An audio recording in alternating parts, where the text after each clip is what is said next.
Hi, I'm Josh Cadillac, and welcome to my podcast, Know Your Shit. I've been blessed to see great success, as well as seeing the bottom up close and personal in 2008. And if there's one lesson I've learned, is that if you want to have success and differentiate yourself from everyone else out there, you need to know your shit.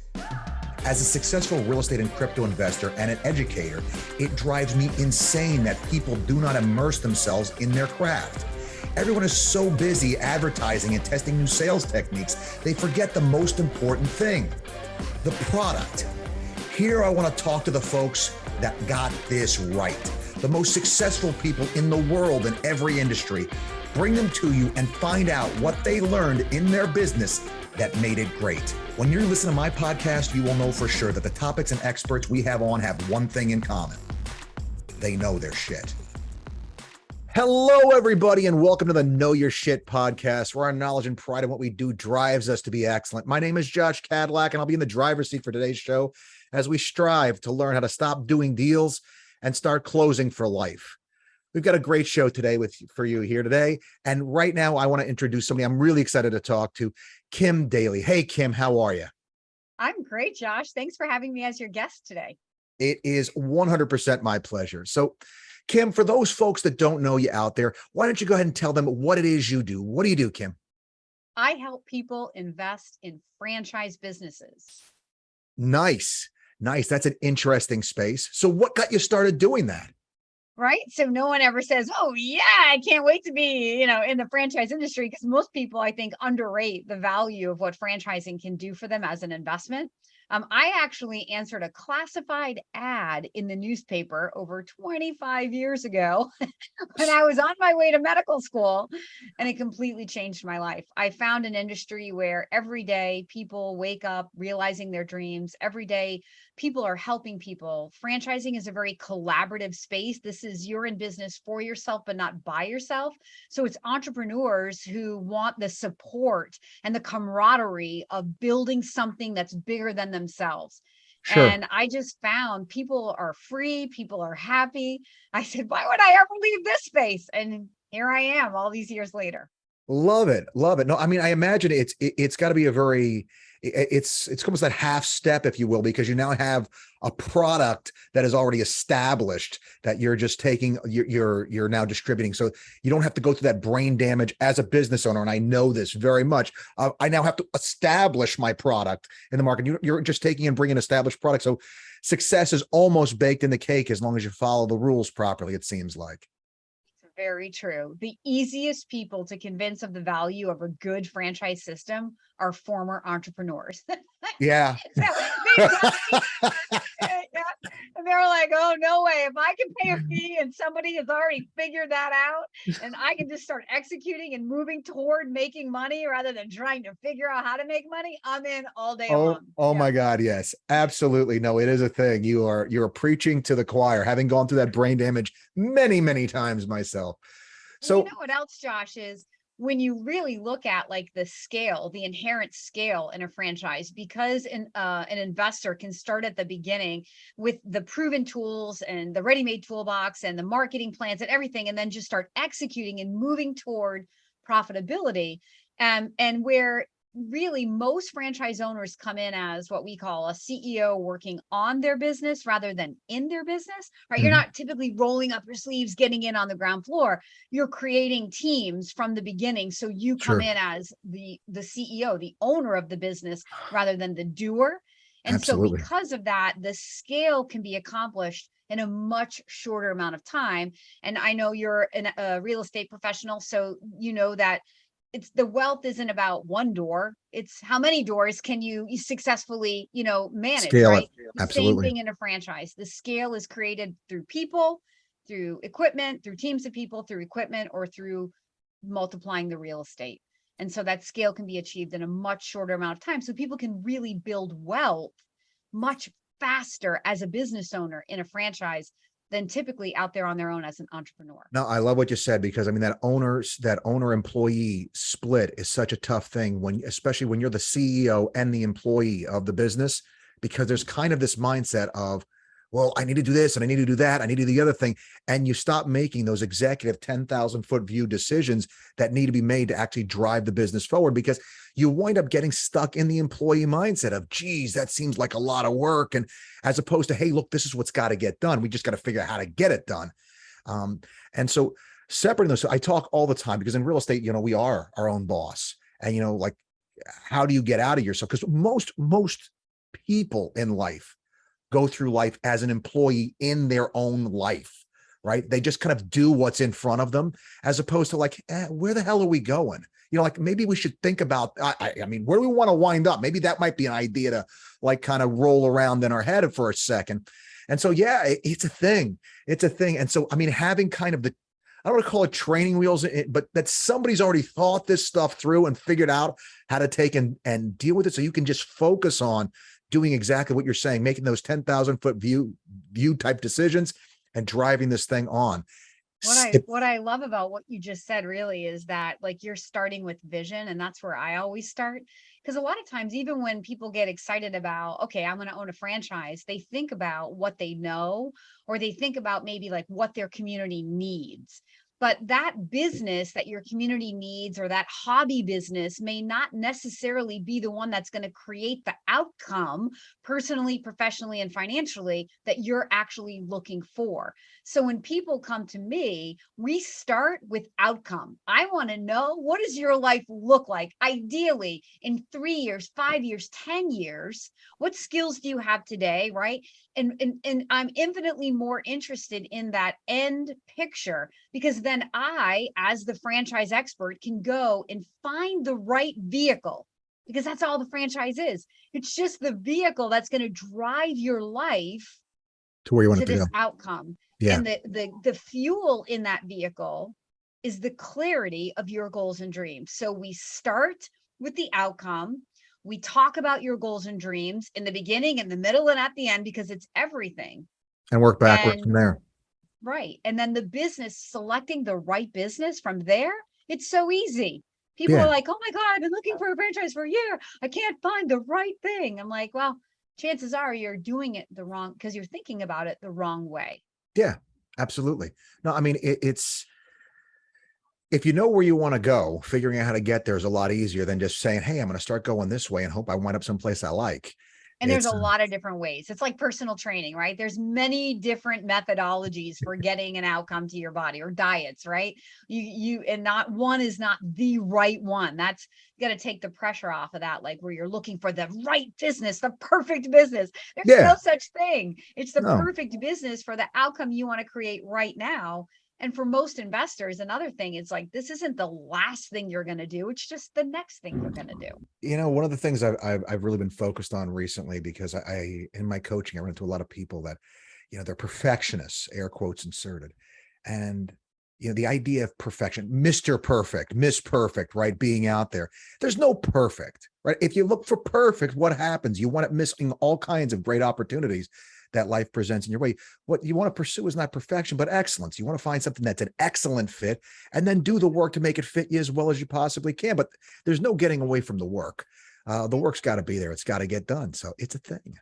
And most important in that is it's the excellence of the people behind the brand.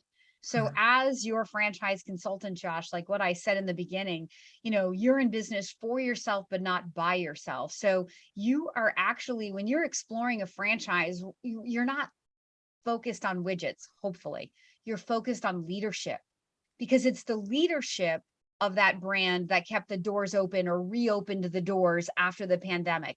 It's the leadership that helps adapt a business for inflation or for a recession. It's not the business itself. People are like, I want to find the recession resistant business. Like, yeah, there are some businesses that are essential, the commodities of the world, that have that inherent recession resistance in them, but they're also super competitive. Right. Yep. So you can be doing something that's a little bit, less of a commodity, something a little more original. If you're partnered with people that are smart, that have a vision, that have the financial capability, that have a demonstrated track record of success from their past business lives, right? That you say, you know what? I think you guys, I'm picking you to be my mentors. I mean, that's Yeah. what you're doing when you say yes to a franchise, is you're finding people that you buy into that have a vision for building a brand. And you're saying, hey, pick me, because franchises are awarded, they're not sold. I want to be the one to take your brand back to my hometown and help you accomplish that greater vision that you're trying to get to. Absolutely. That makes sense. I mean, it's better than just a regular mentor, because these people now that you're picking to mentor you through this have a vested interest in your success. They want you to succeed. It's not just like a friend, like, hey, yeah, I gave him some bad advice. I don't know what happened to that Josh guy. Like, no, I mean, these folks actually, it matters to them. And this is how they survive. And so, and just anybody that's ever been in business, you know how hard finding good people is, how difficult it is to find the right people. That upper administration part has already been taking care of you in a franchise model, which is a very nice piece of it. They've put together the team to take and help facilitate building this thing, which is super helpful as well. But let me ask you this, Kim, kind of a slight change of direction here. Where did the success that you see, where did all the success come from for you? From my mindset. There we go. So, like, yeah, bar none, Josh. I mean, I had my first, so my story is I'm a franchisee of a company called Fran Choice. So my franchise is to help other people find the right franchise for them. But I'm a consultant, right? That's what I do. So when you look at, like, I've been doing this for 20 years. The first 8 years that I was a consultant here, I was an average performing consultant at best, very inconsistent, I made a good living, okay living, but nothing compared to the last 12 years. So when you really, like, you look back, you're like, well, what Kim's the same person. Franchise is the same process. So what's the difference? I mean, it's dramatic difference. I became a history making franchise consultant back in 2012. And I've been breaking my own historical records since that time, and really Love it. driving the whole industry of franchise consulting up. And the difference really is the clarity of my goals, what I decided to get focused on, which really was letting go of all the things in my process that I can't control, and focusing on the things that I could control. Love And it. then I just started perfecting that and getting better at it. And since then, I've taken what I've learned and I share that with all of my candidates, because what works in my business works in any business, right? Sure. Oftentimes people, when they're not successful in something, they want to blame the franchisor, they want to blame the economy, they want to blame the president, they want to blame anything that doesn't point to themselves. Absolutely. The reality is that success and failure are always internal jobs, right? There are 100%. certainly factors out there that can influence us positively or negatively, but they can be overcome if our mindset is in the right place and our focus is on the things that we can control. Absolutely. I couldn't agree more. And I mean, I say to people all the time, look, if things go great and you kill it, who's going to get the credit? Well, you're going to want the credit, Well, right? I'm taking all the credit then, Josh. Absolutely. Well, let me ask you a question. When it goes sideways, guess who's got to take and own that then? It's got to be you. It's got to be yours, 100%. And, getting people in that place of individual accountability, because there's just so many ways to make excuses. I mean, like, social media is an excuse idea propagation. It's like a think tank for excuse making, right? And getting away from all that garbage and just sitting here and saying, and I mean, I love some of the things you said. I absolutely love, because, you changed you. You didn't wait for everything else to change. You started with the thing you could do something about. I can do something about me. Me is the one thing, like, I don't have to call HR. I don't have to I don't have to bother anybody. I can work on me. And getting me right. My process is the same. In the book that I'm working on right now, it starts with Closing for Life, starts with getting yourself in the right headspace, that this is the goal. This is what you're here to do. And you're going to do it with excellence in everything that you do. And so I love it, Kim. I really, really do. So let me ask you this. What do you like best about what you do? Oh my gosh, Josh, I love waking up and helping people change their lives. I am a high I on the disc profile. Like, I've been this way my entire life. I love influencing the way people think to create a better outcome from their life. And that's what makes my own like story so compelling to people, because this isn't just like book knowledge. This is stuff like, look, I tell people I was a nutritional biochemist as a major. I mean, I was a summa cum laude graduate. I was, I figured stuff out. I was smart, but I was a nutritional biochemistry with a minor in sports nutrition, headed to medical school. I do not have an MBA, right? I never knew what a pro forma was when I first became a franchise consultant. And I have driven my franchise to the highest highs. So if I can do it, absolutely, just by getting clear on my own goals and what I'm worthy of, and by looking at my process and saying, what can I control? And focusing there and letting go of the stuff, and then coming to work every day to maximize what I can control, forgetting the rest. Mm-hmm. And 1 year later, and then when I first did it, it was just like a hypothesis, like what would happen if, how would this work? Yeah, well, if I stopped focusing on the people in my pipeline and I just started focusing on finding more good people to work with, like that's the only thing in my process I can actually really control. Yeah. Well, and when I first started it, I didn't know how to do it. I didn't know how to prospect, but with a little bit of focus and consistency, when you look back at that first year, 2011, that I did this, I was only 80% effective, but 80% effective made me a history maker. Absolutely. Okay. So to your comment about needing to be perfect, you don't need to be perfect. Absolutely. You just need to be consistent. Absolutely. See, I love the fact that you talked about before that you were perfecting your method. And by people hear perfecting and they think they're perfectionism. Oh, see, there's an excuse to be. You took it to market with it not being perfect, and you perfected it in the market, and you're continuing to perfect it. And I'm going to go ahead and guess that you're still trying to make it better than it currently is every stinking day. Always, Josh. And this is what I tell first year franchisees. You're going to go out there the first year, and I just want you to take massive, imperfect action. I want you to do everything the franchisor says. I want you to say yes to every opportunity. I want you to, you can stop and like kind of analyze a little bit, but not too much. You gotta create a bunch of outcomes and fail a lot. You got to get a lot of objections on the table. Absolutely. Then at the end of the year, you sit down and now you think through what went right, what didn't go right. You pull all your KPIs, because every franchise pulls every stinking, key performance indicator in their business. And that's what I did. And now you can start looking at the data, and then you spend the rest of your life mastering the art of that business. And that's what I've done. I've spent the last 12 years mastering the art. The first 8 years I was floundering about. I'm real about it. I didn't even know what I needed to know or where I needed to focus. And back then in my business, nobody was talking about it. It wasn't until after I did it that then people started talking about, well, how did you do it? And then I had to figure out how I did it in order to answer their questions. Yeah. How the hell did I do that? No, it's a thing. My father told me, my father's a very successful businessman. He told me a long time ago, son, there's only 3 categories of things in this life. Things you have no control over. You don't worry about them. They're out of your control. Things you have control over. You watch those, you monitor, you make sure they're taken care of. He said the third category of things is you don't have direct control, you only have influence over. He said you're going to spend a ton of your time right there. And so your job is exercise as much control as you have and turn them into things that are now outside of your control. Get that ball back on the other side's court. You're done.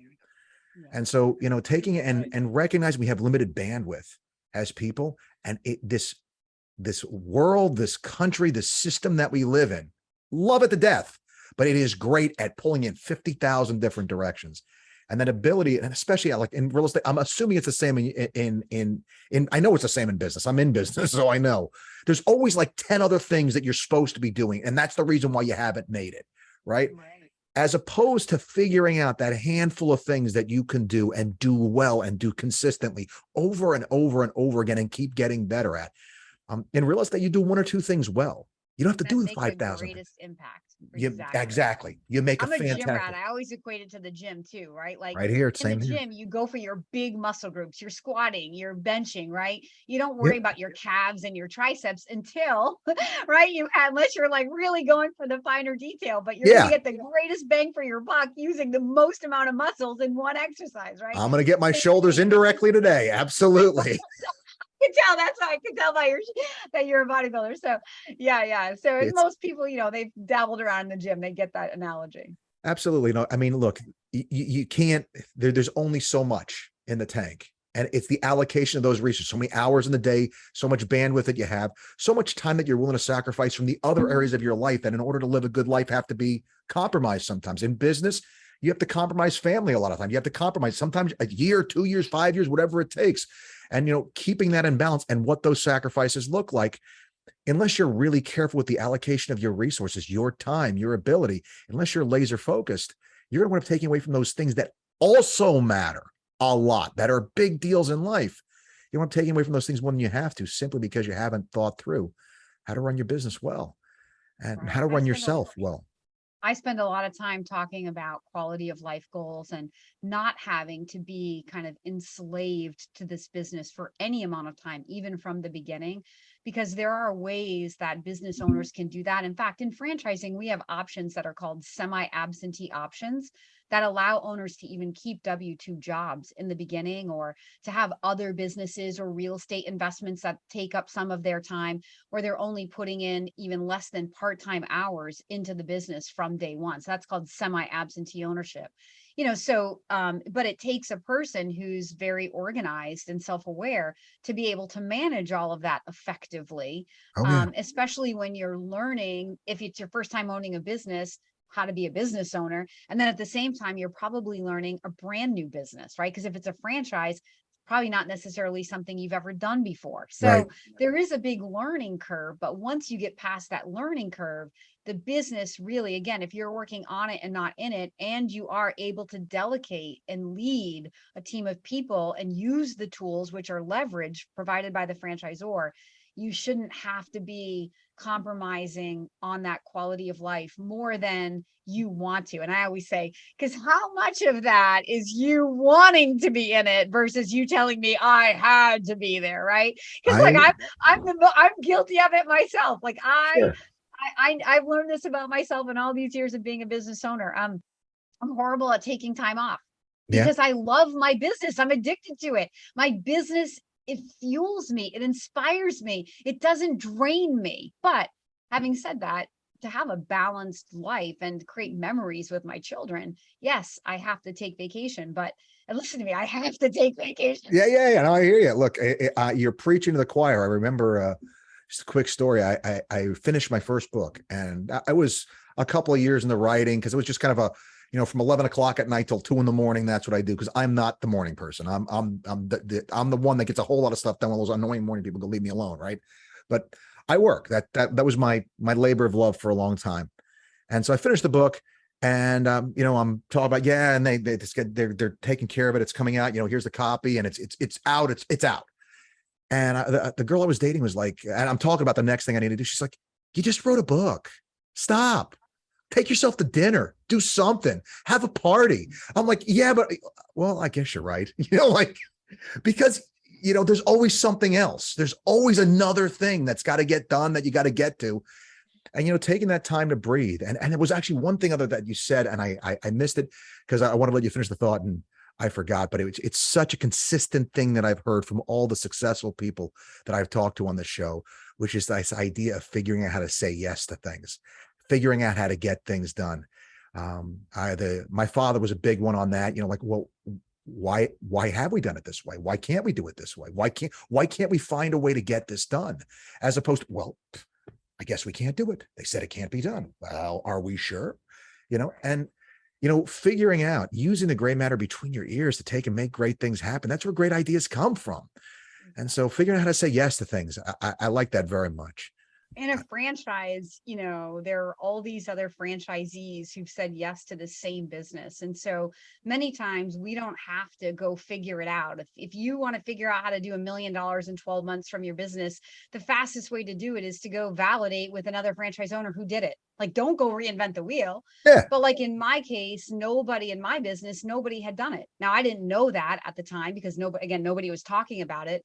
I just decided that I wanted to do it. And when I decide I'm going to do something, I don't generally go tell people about it. I just put my head down and I just do it. but I'm very, again, I'm very self-aware, and I can hold myself, I'm disciplined, and I'll hold myself accountable to what I said. And again, it's like going to the gym. There were days when I didn't want to prospect. I didn't really want to, but I was like, Kim, if you want to see what's going to happen at the end of this, just do it. Yeah. Just do it. Invest 1 hour. It doesn't have to be all day. Just Yeah. do it. Do something to move you forward. And I held myself accountable. And then, like I said, the rest is history, because I made history. I love it. I love it, because that's exactly it's the same process. I mean, for me, I tell people there's going to be days when it's going to suck. There's going to be days when you don't want to. And so if you know that in advance, you know that there's going to be, I know this. I know that in the future of my business, that's going to, what are you going to do preemptively to plan ahead to deal with the HR problem that you're going to have with the staff, to get your staff to do what the CEO knows they need to do? How am I going to take, I mean, is there double stuffed Oreos involved? Because I have to think double stuffed Oreos. I mean, what do I do here to take, I'm going to tell you, for me, Kim, sometimes it's as simple as there's a couple of YouTube videos I throw on, watch a YouTube video, just kind of gets the, reminds me who I am and what I do and how I do what I do. And it's like, all right, coach, put me back in. I can go a couple more plays, throw a little tape on this thing and get back in there. But as the boss, I got to manage me. That's a part of this thing. And, it's easier for me because, much like you sound like a systems person. I got systems in place, everything. That's how I keep 6 businesses going at the same time and don't lose my mind and still manage to make all my flights on time. But I get all of it done because, everything is organized, and without that, I'm done. I'm that way, though. I know other people aren't that way. And so it's for them, it's harder to take and abide by systems, but systems is such a huge tool to help to manage. If you love systems, you'll be good in a franchise. I mean, that's really what you're doing, right? If you love to create, a franchise may not be the right investment for you. Like, you're probably too entrepreneurial to sort of like follow the lead. And listen, I'm the first one to say, and my dad will always say, Kimberly, you've never followed anybody's lead. You've always been the boss of your own life, including my parents. I never followed what they told me to do, but it worked out okay. But I have found a franchise where there's enough structure, but then there's enough freedom. And coming back to like why I have a business, this is why I have a business, not just to lead you to the best franchisor, the best people that you should be partnered with, but also to help you find a franchise system before you start sifting through hundreds of companies.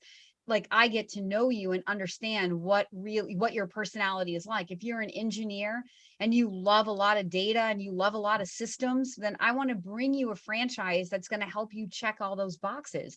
But if you're not an engineer, if you're a salesperson and you're like, don't give me all the details, like, you may not, that person may not thrive in a business where, $1 billion brand where every I is dotted and every T is crossed. And so what I do for my candidates, there's a lot of psychology that goes into this, Josh, because selecting the right business is not just about, okay, I love to work out, it's got to be the gym. That's the last thing on my checklist, right? It's way more about the people and the culture and the systems and the tools that are already in place, the track record and how that aligns with you and your risk tolerance, your goals, where you want to go. Are you building something to sell it? Are you building it as a legacy for your children? Because even those two things, if you're building to sell, fitness is a great investment. If you're building as a legacy, fitness is not necessarily a great investment, right? May not be the thing that we're doing in 15 years, right? That may be something more essential in a trade like plumbing or HVAC or laundry or something like that, it may adapt and change, but at its core, it's still going to be there in 15 years. Kim, and I'm going to say this from the bottom of my heart. I just listening to you do that piece. I love it so much because it's exactly the kind of stuff that is what's so missing in my industry that I feel like I bring, which is the actual, like, hey, I've thought this through and these are the things that are probably going to matter to you. So, what of these things matters most? And okay, this is what you should do, and people just don't do it. They're all out there trying to hawk their product as opposed to thinking it through from the standpoint of the person that's going to be buying it. Like, what's going to help? What's the best thing for them? And even if I don't get the best commission because I put them in something that doesn't give me the best, it doesn't matter. They're happy. They're never going to go anyplace else. I'm going to be the only person they ever talk about sending anybody to. They close them for life. I love that. I'm referred lead driven and same way. Like I do the same thing. I invest time with people, even if they don't have enough money for the type of business they're interested in.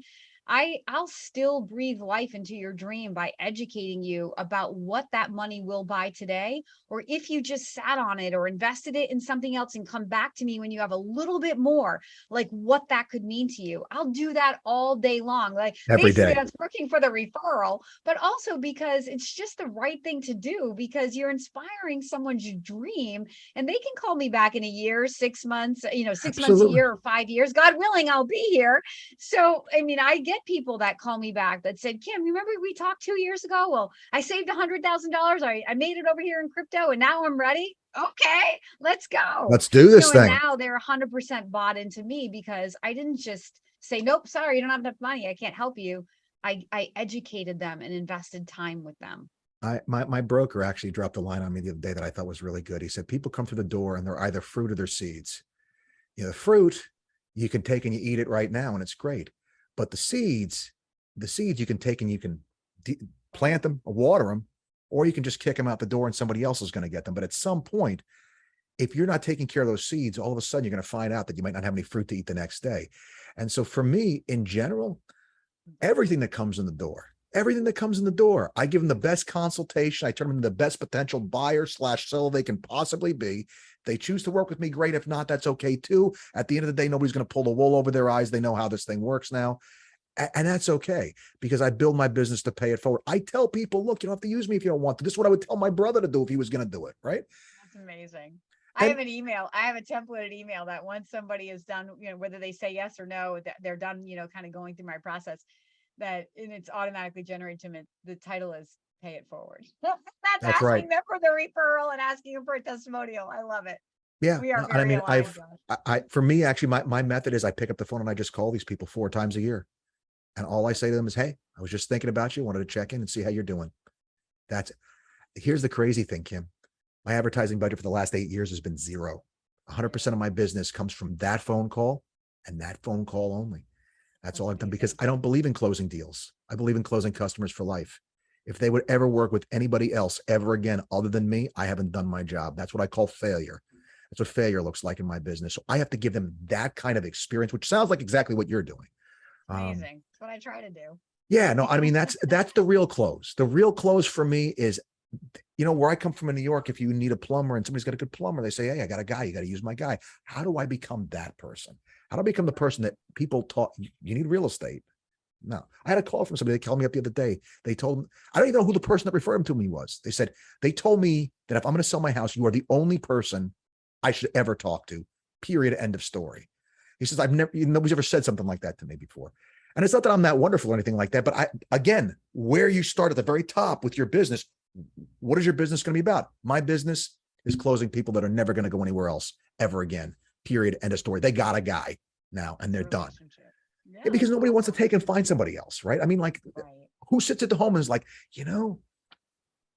got nothing to do today. Finding a new franchise consultant, finding a new real estate agent, that would be a great way to spend the rest of the day. I mean, I could watch Netflix, but nobody's doing that. So let me ask you this question. What are the most important thing or things you've learned in the process of doing what you do? The most important things I've learned. Yeah, like what would you say, like, if you're going to take and throw out a few pearls for people? So number one, my mindset is everything. If I believe it, then I can achieve it. That is 1,000% true. I have achieved some ridiculous goals, and not because I had anything when I started the goal other than the belief that I could achieve that goal. So I'd say mindset is everything. So important. I'd say that people, when the student is ready, the teacher will appear. Like there's that prophetic saying, and I find that to be so true, because I couldn't achieve the things that I've achieved in my life without the people who've come into my life at exactly the right time, right? And so the last thing is just probably timing. It's probably my mindset. When my faith is there, I'm clear about what I want to accomplish, and I believe in myself, the right people will come into my life. And sometimes it's patience. Sometimes it's not like, oh, it happens today because I thought it today.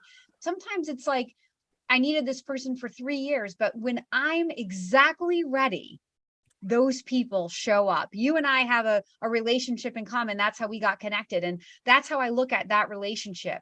I felt ready 5 years ago, but the reality is I wasn't ready like I'm ready today. Like Yep. there are things that they're asking me to do where I'm not even blinking an eye. I'm like, oh, no sweat. I can do that over the weekend. Whereas 5 years ago, I would have been like, oh my God, can I Yeah. do Yeah. that? So it all happens at exactly the right time. But the thing is I had to remain true to myself and to my goals. I had to hold this vision of who I want to be and what I want to achieve, even when it wasn't happening, just knowing that at the right time, it's all going to happen. Got to hold the line. It's a thing. It Yeah. is a thing. No, it's true that the two most painful and frustrating words I think in the English language are patience and self-discipline. We desperately need both, and they're the hardest thing in the world. Like, oh, you need more self-discipline. Swell. That's just what I wanted to hear, right? You're gonna have to wait longer. I Great. prayed for patience and I broke my leg. It's a true story. Oh my gosh. Yeah. See, that is a prayer that I have never had the courage to offer up. Don't pray for patience. Don't ever Yeah, say I need no. more patience, because I'm good. God will deliver that as a broken leg. I'm a single mom. I broke my right leg and I was in a cast and couldn't move, was immobile for 14 weeks. And you know what, Josh, there's a whole book in that. I've already like scripted it out. It's called Lessons from a Broken Leg. And it has nothing to do with breaking a leg and everything to do with the people that came into my life when I needed them. I had to have a caregiver. Yeah. She had to come in and she ran my house. She ironed my kids' uniform. She drove my kids to school. She did the laundry and the grocery shopping. 14 weeks was like, do you really have to go away? Can you do this forever? This is pretty nice. There were some real big bonuses to breaking my leg.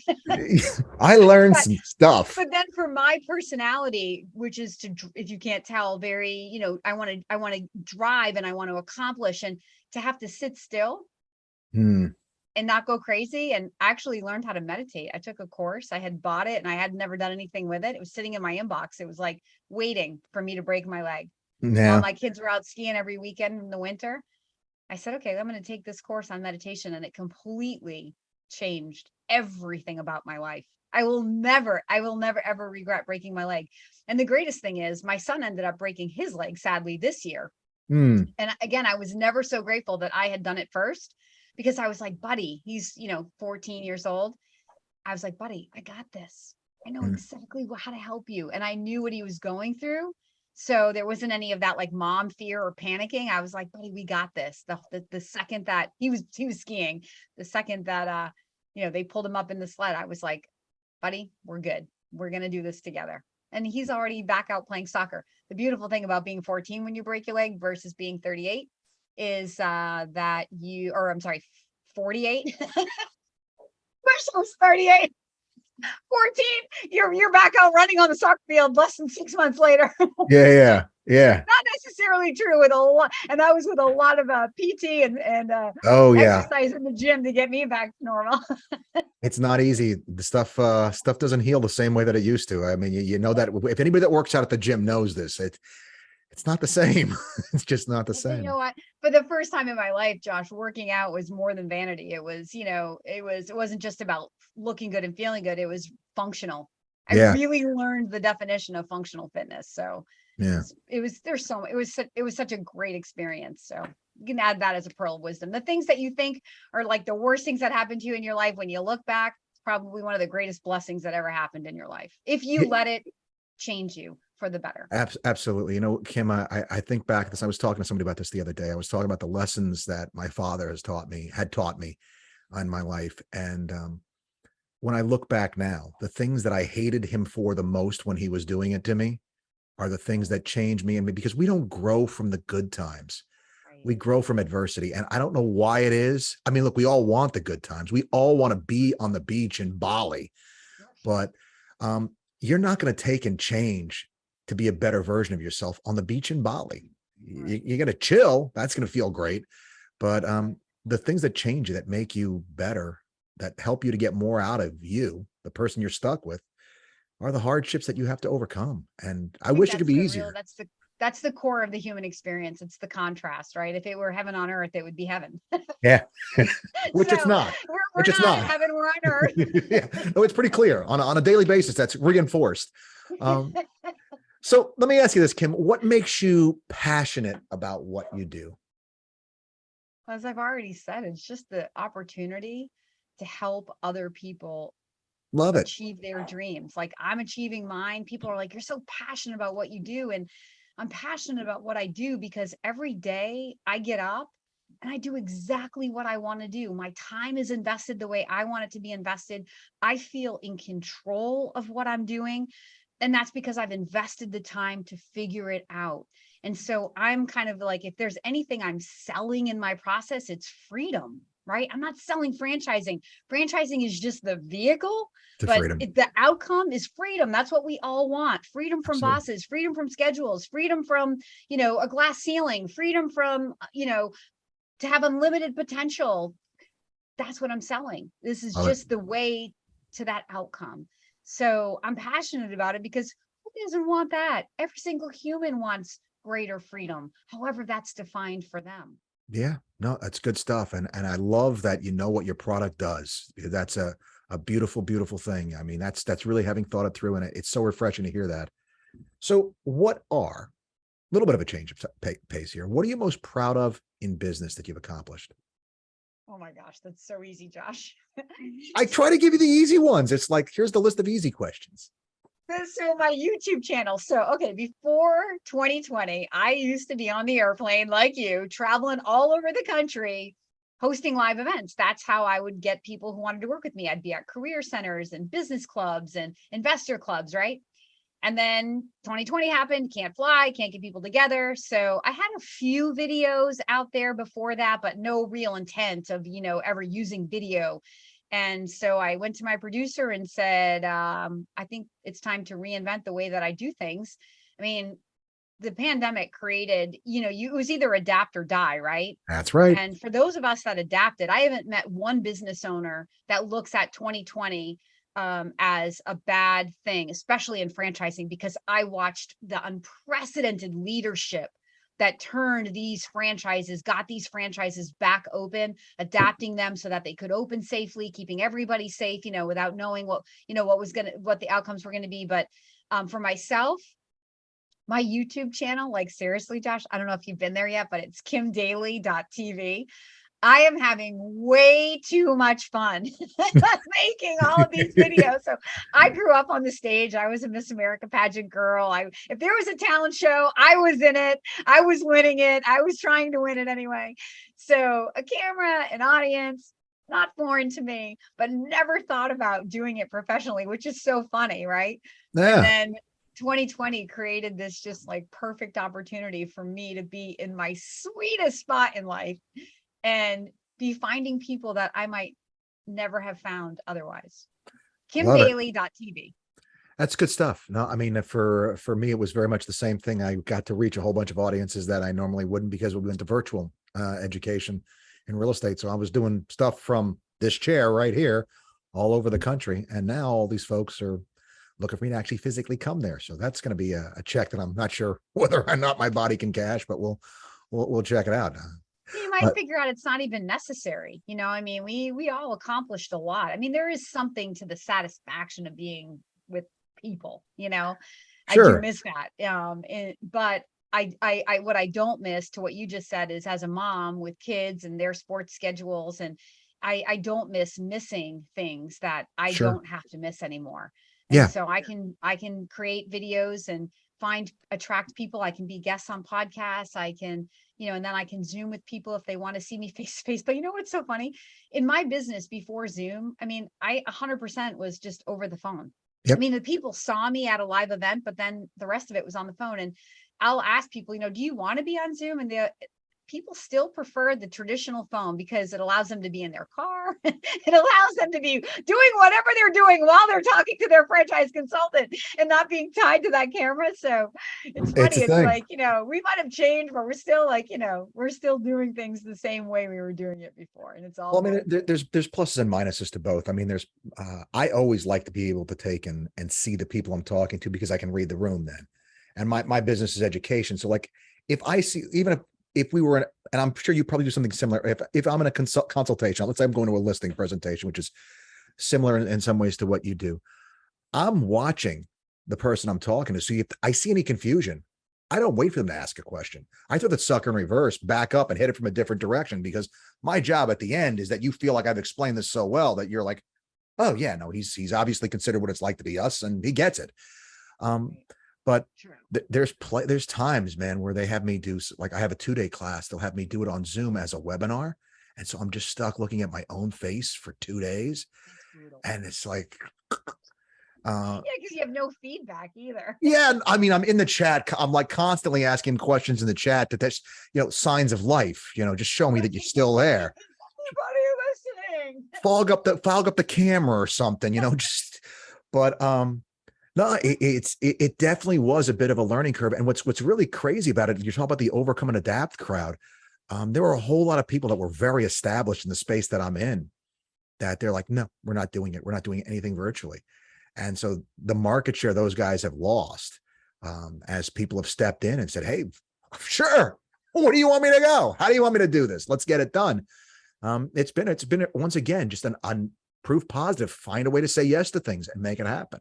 Well, therein lies the whole thing about your mindset. So you can stumble over the obstacle, or you can look up and look for the opportunity, right? And it's just the mindset. My first breakout year in my franchise consulting business was in the recession in 2008, 2009. All the other consultants and everybody in the industry was focused on, I mean, one of the number one ways people finance franchises is with their 401k. So we have a way that you can use your 401k without creating a taxable event for the purposes of starting a business. So basically you can act like your own bank. And so the stock market crashed. So many people in my industry were focused on, but everybody lost all the money, their nest egg. Yep. And I'm like, yeah, but look at all the people who lost their jobs. And those people not only lost their job, they lost that 401k. They're going to have to recreate financial stability. And there are going to be people that are going to say, I'm not going to recreate it the same way. And that's where Kim Daly is going to come in. And that was exactly what I created. Love it. A brand new person who looked at, instead of going back to the W-2 job and doing everything the way they did it before, that just proved to not be safe. Yep. Now this franchising thing, which used to not be safe, may actually be the safer option. Absolutely. History. Love it. So Love it. No, look, you found the opportunity. You found the silver lining in the dark clouds. I love it. And that's, figuring out how to say yes to the situation. Right. So we've kind of covered the past, how you got into this, the present, what you do. What is next for you? So for me, I mean, I just want to continue to help more people. I'm building in scale. I'm trying to scale what I do so that, things can be that coaching calls I used to do one-on-one can either be in group format or can be recorded, so that it frees up my time to be able to help more people. I'm building better tools like a book and even coaching programs that will allow me to coach people passively. So while I'm sleeping, they can be learning from Kim Daly. So all of these tools that, and to this day, like, I've really only helped my candidates get to the point where they can say yes to a franchise, because that's how I get paid. My services are free. I get paid by franchisors. So I'm basically doing all the prospecting for the franchisor, if you will. Yeah. But then I kind of drop them off. So people get sucked into Kim's passion and her mindset around how to be successful and how to be a history maker. But then I go away. Yeah. So I'm developing programs so that I can be with them in a more passive way. But then even once they get through a certain level of courses that I've created, I'm thinking about then creating a mastermind group, that if you really want to be one-to-one with Kim or in a small group format with Kim, you could be a part of a mastermind group. So those are probably the programs that will be coming out over the next maybe 3 to 5 years. Nice. Yeah. Sounds like an ambitious project that'll definitely give you plenty of stuff to make sure there's always something else to do. It's always something else to do. There's always somebody else that needs my help. And you know what? There's always a new challenge in my business. So I've been doing this for 20 years. Just when I think I've got it all figured out, a pandemic. How do we get over that? Oops, now inflation. How do we get over that? Oops, recession. And so, a mentor years ago, one of my very first mentors in franchising taught me, Kim, In good times and bad, franchising wins. Mm. What people invest in may change and their motivations for investing may change. But at the end of the day, people still invest. So in a good economy, people want more of the American dream, right? They're taking their wealth to make more money and they're putting it into business ownership and freedom for themselves. So they're buying, and they might be buying like more, fun businesses like gyms and massage and spas, right? In a bad economy, people lose their jobs. People lose their money in the stock market, and now they've got to recreate or reinvent themselves. So they turn to franchising as a way to do that, because the average person doesn't have to have experience to do this, doesn't have to come with knowledge about how to be a business owner to say yes to a franchise business.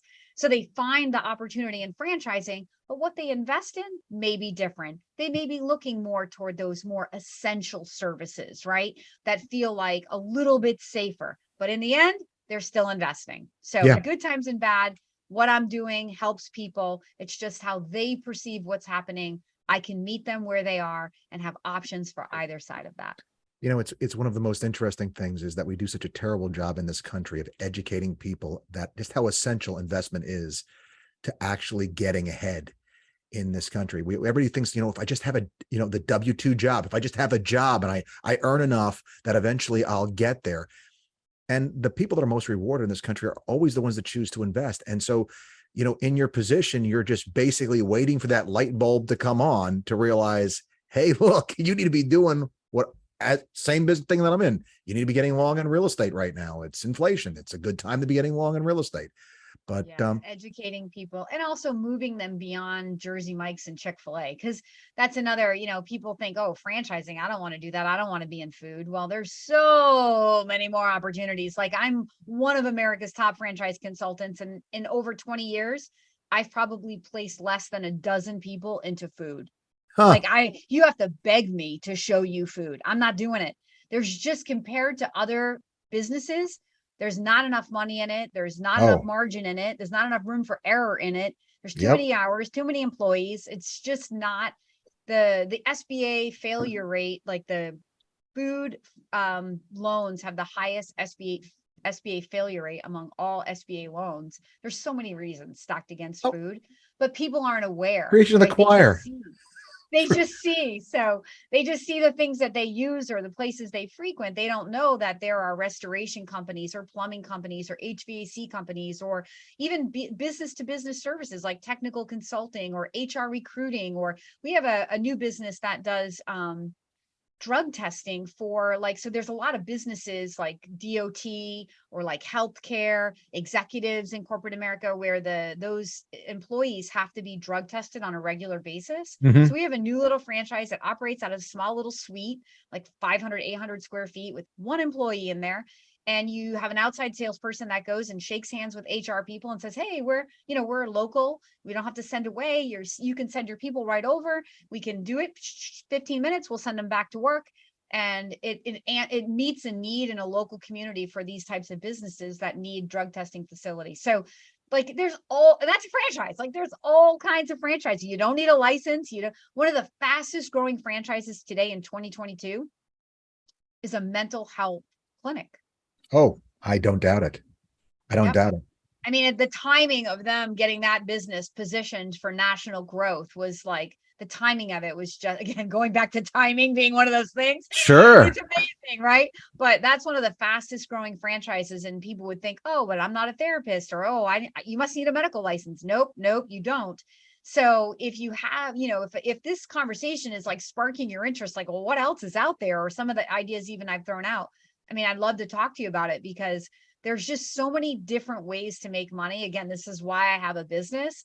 I'm not leading you to food. I'm not leading you to retail. I'm leading you to opportunity that matches the outcomes that you want to create. And many times my candidates end up investing in business that they say to me, I knew nothing about this business when you said this, I should go talk to them. I can't even believe I'm going to tell you that 3 or 4 or 5 weeks later, that this is what I want to do with the rest of my life, or with the next investment in my life. And I'm like, this is what I want to do when I grow up. Absolutely. So many people are asking that question. They're still in their 40s and 50s, right?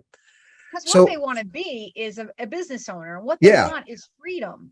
So when you take the focus off of the widget and you Mhm. focus on the outcome, there's And the so outcome. many different widgets that will actually align. So, Absolutely. No, look, there's a whole class I do with video. One of the few classes I do where there's actual video in the class, just talking about how the conversation has to change based upon who the investor is, figuring out who they are. I need to know who you are before I know what to put you in. And that's where it starts for me. But oh my gosh, we do exactly the same thing. yeah, no, I know. I would like from when we started talking at the very beginning, I'm like, the crazy lines up. We have meshing crazy here, and I love it because it feels almost like being a voice in the wilderness almost, because this is not where sales talk. This is not how people teach sales now. It's all about conversion and how you take and how you con people into getting the deal done. And it's not about that. If you have a good product, just showing people, fitting them the right way to the right product is all you really need to do. You're supposed to be the expert in your thing.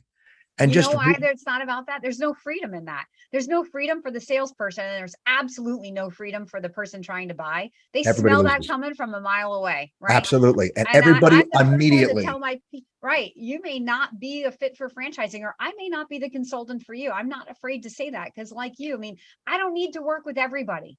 That's I just right. need my people that when I speak, they go, yeah, that makes sense for me. That's it. So because we could keep going. This is fun. I'm enjoying this too much. Um, what do you do, Kim? Because let's get to the other side. What do you do when you're not busy doing all these other things? What do you do to unwind? So I'm a Christian and I spend a lot of time.